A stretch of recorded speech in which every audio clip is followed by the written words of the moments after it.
안녕하세요. 족부정형외과 최경진 원장입니다. 제가 오늘 말씀드릴 내용은 아킬레스 건염에 대해서 말씀드리고자 하는데요.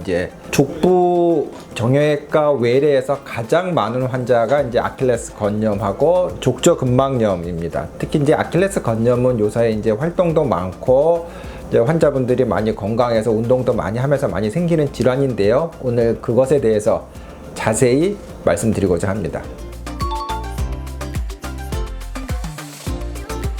자, 아킬레스 건염 그러면 발 뒤꿈치에 있는 요 큰 힘줄 요거를 아킬레스 건이라고 하는데, 요 건과 건 주변에 염증이 생기는 거죠. 붓기도 하고 그러면서 주로 생기는 부위는 요 건이 뼈와 붙는 부위에 많이 있고요. 그 다음에 요 바로 위쪽에 한 3에서 5cm 정도 위에 부종과 통증이 있는 경우, 그러니까 아킬레스 건에 염증이 있다 그래서 우리가 아킬레스 건염하고 말씀을 드립니다. 대개는 그 활동적인 분들, 운동을 많이 하시는 분들에게 많아요. 그러니까 많이 서 있거나 걷거나 또 활동이 많거나 이런 경우, 운동을 많이 하거나 또는 불편한 신발, 구두나 이런 딱딱한 신발을 오래 신는 경우 아킬레스 건에 스트레스가 쌓이게 되다 보면 이러한 건염이 생기기 쉽습니다. 아킬레스 그러면 왜 아킬레스라는 이름이 붙었냐면 재밌는 일화가 있어요. 아킬레스 그러면 우리가 아킬레우스, 그래서 그리스 신화에 나오는 그 전쟁 영웅이죠. 아킬레스는 바다 여신의 그 아들인데, 엄마가 자식을 불사신으로 만들고 싶어서 불사신을 만드는 호수에 아이를 데리고 가서 그 물에 담갔다 나오면 불사신이 된다고 해요. 그때 어린 아이를 물속에 넣을 때 발 뒤꿈치를 잡고 이렇게 집어 넣었다고 해요. 그때 온몸에 다 호수에 물이 닿아서 불사신이 되었지만, 이 뒤꿈치는 엄마 손에 의해서 물이 닿지 않은 곳이라고 해요. 뒤꿈치가 어떻게 보면 약간 약점일 수 있는데, 아킬레우스한테는 트로이 전쟁이 벌어지면서 그 전쟁 막바지에 트로이의 왕자인 그 페리스가 쓴 화살에 아킬레우스가 발 뒤꿈치를 맞았다고 해요. 그리고 그 화살이 발 뒤꿈치에 맞으면서 죽었어요. 그 뒤로 요 뒤에 붙어있는 요 힘줄의 이름을, 그 그리스 영웅의 이름을 따서 아킬레스라고 하는 명명이 붙었어요. 이 아킬레스는 우리 몸에서 가장 큰 힘줄이고 일을 제일 많이 해요. 서 있거나 걷거나 앞으로 추진력을 낼 때 여기서 다 일을 많이 하고, 또 점프를 하거나 할 때 가장 많은 일을 하게 되죠. 또 종아리에 있는 비복근이나 가자미근이라고 하는 가장 큰 근육들인데, 그 근육들이 전부 다 모여서 아킬레스 건을 이루어요.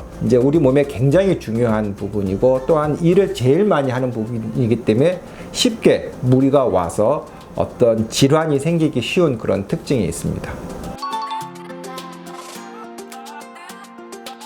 아킬레스 건에 염증이 생겨서 통증이나 부종, 붓는 부위는 딱 정해져 있습니다. 보통 두 부위인데, 가장 많은 부위가 아킬레스 건이 뼈와 붙는 부위, 여기 우리가 활동을 할 때 스트레스를 제일 많이 받는 부위이긴 한데, 요 부위하고 그 다음에 두 번째로 많은 것이 여기 바로 위쪽에 한 3cm에서 5cm 위에 건 자체가 붓고 아픈 경우가 있어요. 뼈랑 붙는 부위에는 우리가 활동을 하면서 거기가 아프게 되고 붓게 되고, 또 심지어 어떤 경우는 뒤꿈치 뼈가 이게 튀어나오는, 우리가 헤굴룬트 변형이라고도 표현을 하는데, 그런 그 아킬레스 건, 부착성 아킬레스 건염이 있고, 또 그 위에 뼈가 붙는 부위 바로 위쪽에 또 아픈 경우가 있는데, 원인은 거의 똑같습니다. 이거는 똑같고, 증상을 보면 우리가 활동을 하거나 이럴 때 통증이 생기지만, 심해지면 아침에 일어나 디딜 때 아파요. 좀 걷다 보면 좀 풀려서 좋아지는 경향이 있지만, 또 많이 걷거나 서 있거나 그렇게 되면 아프게 되죠. 일반적으로는 좀 건강하신 분들한테 많아요. 활동이 많은 분들, 그러니까 운동선수들, 특히 달리기나 점프를 많이 하는 분들에게는 굉장히 자주 나타나는 것이고요. 일반인들 같은 경우 우리가 50세 이상 남자분들에게 주로 많고, 운동을 많이 하는 사람들, 즉 아킬레스건에 지속적으로 반복적으로 이렇게 활동에 가해질 수 있는 분들에게 보통은 많이 옵니다. 그리고 요적이라 그래서 요 모형처럼 아치가 높거나 오히려 평발인 경우도 자주 올 수 있고, 발목이 안 좋은 경우, 또 관절이 좀 뻑뻑한 경우, 이런 경우에도 아킬레스 건염이 자주 올 수 있습니다. 드물게는 이제 강직성 척추염 같은 류마티스 계열의 환자분 등에도 드물게 아킬레스 건염이 생기는 경우가 있습니다.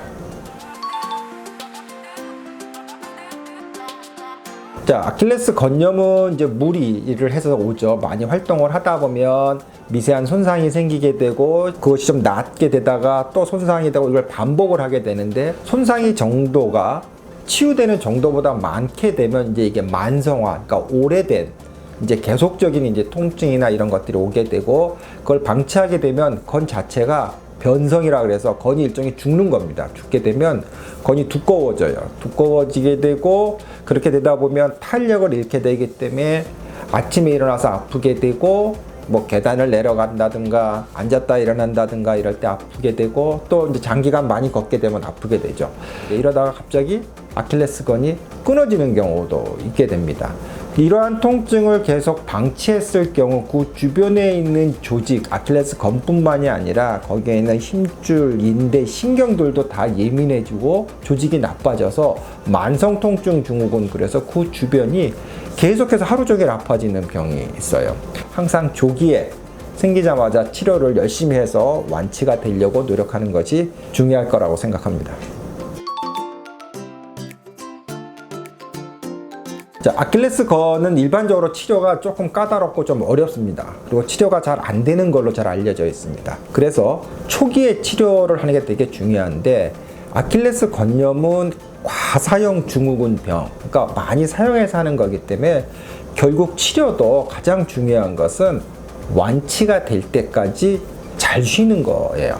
근데 이것이 왜 어렵냐면 하루 이틀 쉬는 게 아니라 오랜 기간, 몇 개월 동안 가능하면 활동을 최소한으로 줄이려고 하는 노력이 기본적으로 들어가야 하기 때문에 이것이 쉽지 않아요. 두 번째는 이제 그 염증을 줄여야 되기 때문에 거기에 이제 냉찜질을 한다던가 소염제 약을 먹고 뭐 스트레칭 엑서사이즈, 또 신발을 잘 신는 거, 이런 복합적인 요인을 꾸준하게 해주는 게 되게 중요하고, 완치가 될 수 있는데 그때까지 얼만큼 철저하게 생활하고 다양한 치료를 꾸준히 하느냐, 언제까지 완치가 될 때까지. 그러니까 완치가 됐다고 하는 건 통증이 다 없어질 뿐만 아니라 통증이 없어진 상태가 한두 달 이상 유지되어 있는 그런 상태까지 꼭 유지를 해 주셔야 되고요. 보존적 치료에도 반응하지 않고 계속 아픈 경우가 드물긴 있어요. 심한 경우, 지금처럼 수술을 하는 경우도 있습니다. 그렇지만 이제 흔한 경우는 아니고, 대개 초기에 이러한 증상이 생겼을 때 조기에 치료하는 것이 매우 중요할 거라고 생각합니다. 발 뒤꿈치 뒤쪽에 통증이 생겼다 하면 일단 아킬레스 건염을 의심해야 되고, 특히 이 통증이 일주일 이상 지속이 됐다, 이런 경우는 아킬레스 건염이 시작이 됐다고 생각하셔도 되고, 아침에 일어났는데 발이 뻐근하고 뒤꿈치가 아프다, 이거 조금 진행이 된 거예요. 이런 경우. 또 그 다음에 이제 어느 정도 활동을 하거나 이런 할 때 계속 지속적으로 통증이 반복돼서 나타난다, 일주일 이상, 이런 경우는 아킬레스 건염을 의심해야 되고, 증상이 완전히 소실될 때까지 가능한 한 활동을 줄이고 근처 병원이라든가 아니면 족부정형외과에 가셔서 철저하게 치료를 해주시는 것이 중요할 거라고 생각합니다. 자, 지금까지 아킬레스 건염에 대해서 이제 저희가 설명을 들었는데요. 실질적으로 아킬레스 건염이 좀 까다롭다고 말씀을 드리겠습니다. 그러니까 잘 낫지 않고 오래 걸린다고 하는 부분을 명심하시고, 그 대신 완치가 되는 병입니다. 그러니까 완치가 될 때까지 장기적인 치료를 좀 요한다는 단점은 있지만 꾸준히 치료하는 게 중요하고, 그러기 때문에 제가 말씀드린 의심되는 증상이 생겼을 때 조기에 일찍 철저하게 치료하는 것이 매우 중요할 거라고 말씀을 드리고 오늘 이 시간을 마치도록 하겠습니다.